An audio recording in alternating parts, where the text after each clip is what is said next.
SSL پولی با رایگان چه فرقی داره؟ بچه ها تو این قسمت میخوایم ببینیم که فرق SSL پولی با رایگان چیه و اصلا SSL چیه و از کجا بفهمیم که یه سایتی SSL داره یا نداره. خب برای اینکه بدونیم اصلا SSL چی هست، یه سری وظایف رو داره SSL که یکیش حفاظت از اطلاعات. یعنی چی؟ یعنی کاربر میاد تو سایت من ثبت نام میکنه، نام خانوادگی، ممکنه کد ملی، ممکنه ایمیل، شماره تماس و آدرس و خیلی موارد دیگر ازش بگیرم. باید یه امنیتی داشته باشه. SSL گواهی نامه امنیتی هستش. اوکی.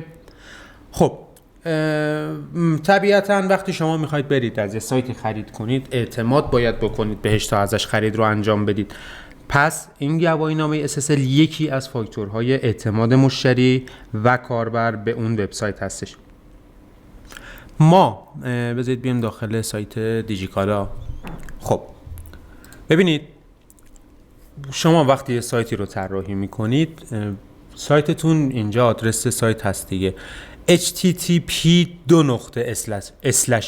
هستش و زمانی که SSL رو تهیه میکنید به https تبدیل میشه.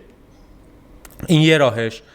روی این گزینه که بزنید، یا حالا این گزینه رو داره یا به جای این گزینه یه قفلی هستش. اگر اون قفل باشه یعنی اتصال شما امن هستش، یعنی گواهی نامه SSL رو این مجموعه تهیه کرده، یعنی اطلاعاتی که بین شما و اون سایت رد و بدل میشه رمزنگاری میشه برای اینکه نشه هک کرد، به راحتی نشه دسترسی پیدا کرد به اون اطلاعات.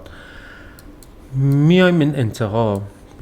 این نماد اگر بخواید بگیرید باید سایتتون SSL داشته باشه و خب زمانی که شما SSL رو برای سایتتون بگیرید و اقدام کنید برای این نماد، فکر میکنم 1 ستاره یا 2 ستاره بهتون این نماد تعلق بگیره. برای SEO سایت خیلی مهمه، این موضوع تاثیر داره. و ما در مجموع 3 مدل SSL داریم که من اینجا داخل نوتپد نوشتم. یه دونه ببینید، بذارید قبلش اینو بگم، بسته به حوزه‌ای که دارید فعالیت میکنید میتونید SSL تهیه کنید. SSL رایگان بگیرم یا پولی؟ ببین، اگر تو داری تو حوزه‌ای فعالیت میکنی که با اطلاعات کاربرات در واقع سر و کار داری، یعنی تو یه مسئولیتی در قبال عدم افشای اطلاعات کاربرات داری، باید از SSL پولی استفاده کنی. SSL اصلا چیه؟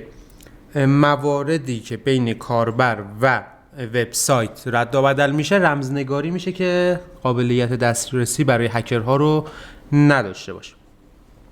خب اگر فقط میخوای برای یه سایت شخصی و رزومه و در واقع اطلاعات خاصی داخلش نیست که در صورت افشای اون بخواد اتفاقات بدی بیفته، میتونی بیای از SSL DV یا Domain Validation، من اینجا نوشتم، استفاده کنی که فقط میاد دامنه رو احراز هویت میکنه، یعنی کسی مالک این دامنه هست و امنیتش رو بهش میده.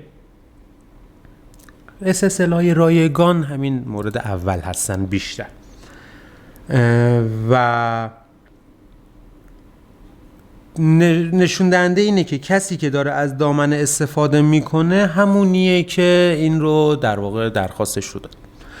یه دونه SSL داریم با حالا اصطلاح OV که میشه Organization Validation، که احراز دامنه و اسم رسمی شرکت و برای جلوگیری و سوء استفاده از اعتبار و مشخصات کاربرا و اینها، که این پولی هستش. EV هم پولی هستش، باید تهیه کنید سالانه، باید خرید کنید برای سایتتون، مجموعتون.